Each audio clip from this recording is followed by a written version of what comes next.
This is Sue, and I'm just coming to you today to remind you that there was a great storm in Acts.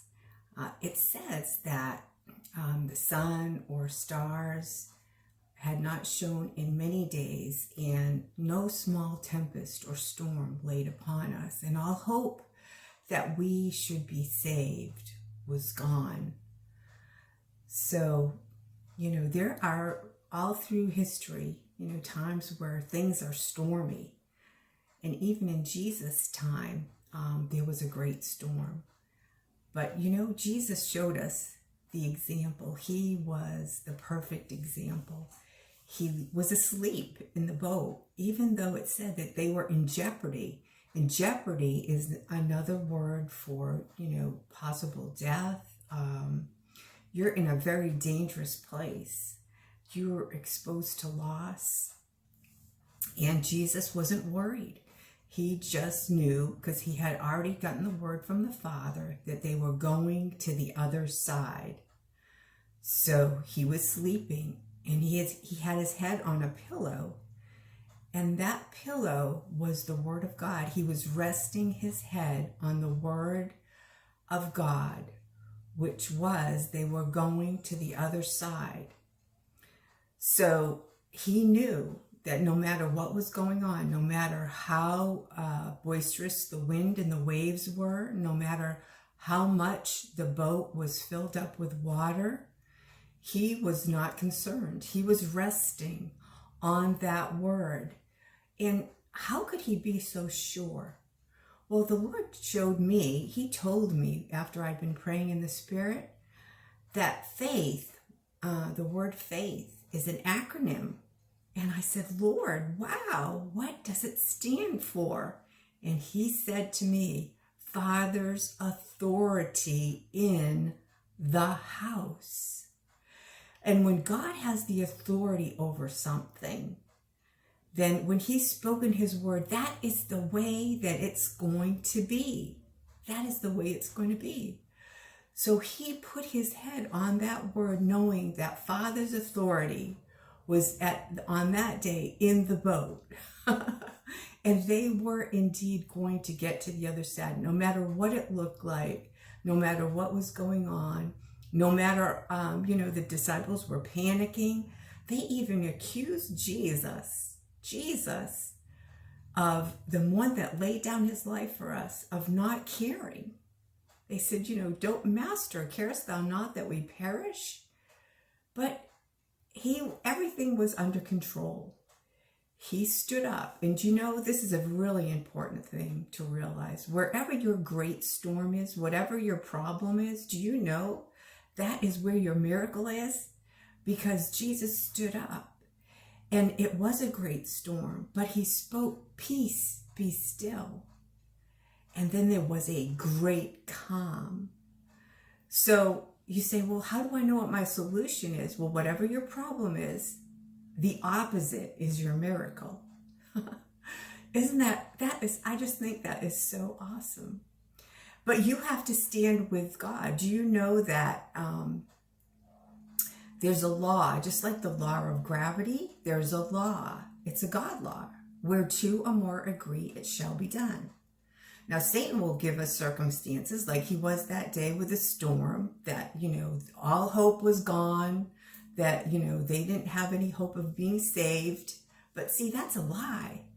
We can look at things and they can be facts that we see, but it's not the truth. That's amazing, isn't it? But that's a truth. And so what was the truth? The truth was that they were going to the other side. And did they get to the other side? Yes. Yes, they did. Why? Because God had spoken. And no matter what it looks like, no matter what it seems like, if there's one person who has faith, then that's the way that it will go. But the key is where two or more agree, it shall be done. The disciples were agreeing basically with the enemy, because that wasn't a God storm, That was something that had risen up to prevent them from getting to the other side. So that wasn't from God. That's why Jesus stood up and he took authority over the situation. We have authority. And so he was agreeing with the Father. While the disciples were agreeing with the storm, they were agreeing with the evidence of the enemy, and they were panicking and freaking out and just, really having a fit. And that's how it is today. People see storms and they think the storm is the truth, when really it's a lie. So Jesus was in agreement with the Father. That's how he had the authority to calm the storm. He knew the word was they were going to the other side. He slept on that word. He rested on that word. He knew he was in agreement, because where the law is, like the law of gravity, where two or more agree, it shall be done. So if you agree with your sickness, if you agree with your poverty, if you agree with your problem, then you're going to keep it. But if you allow the Father's authority to be in your house, then you will be free, because the truth makes you free. So what did Paul say in Acts about the storm? He said, be of good cheer. So that's what I came here today to tell you, to be of good cheer. Be of good cheer, because you can believe that it shall be even as God has told you. That's what Paul said. I believe that it shall be even as God has told me. And that is what true faith is, resting in the authority of the Father. Because as Ecclesiastes says, where the word of the king is, there is power. Well, you're a king, Jesus, the Father, it's King of Kings and Lord of Lords. You are a king. You're one of those kings. You're one of those lords. And so you can agree and you can speak the word of God, and you just keep speaking it and waiting. And the thing that God has spoken, no matter what it looks like, will come to pass. And that's what prophets do. Prophets speak the word of the Lord. They're not responsible for making it turn out the way it's supposed to. All they are is reporters. And they speak whatever God says. And they stand in agreement with God. And come hell or high water, just like in those storms, they, like Jesus, rest on the word. And no matter what other people say, like the disciples, don't you care that we perish? This doesn't look good. You said we were getting to the other side. They just keep agreeing and just resting on that word.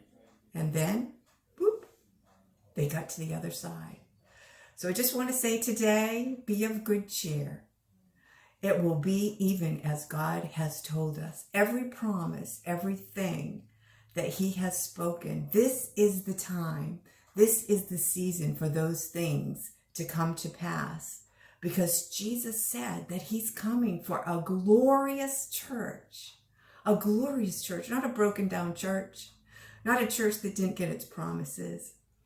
But God is fulfilling every single promise, every single thing that he has said. It will be done, because Jesus said on the cross, it is finished. I love you, and I hope you have a great day. God bless you.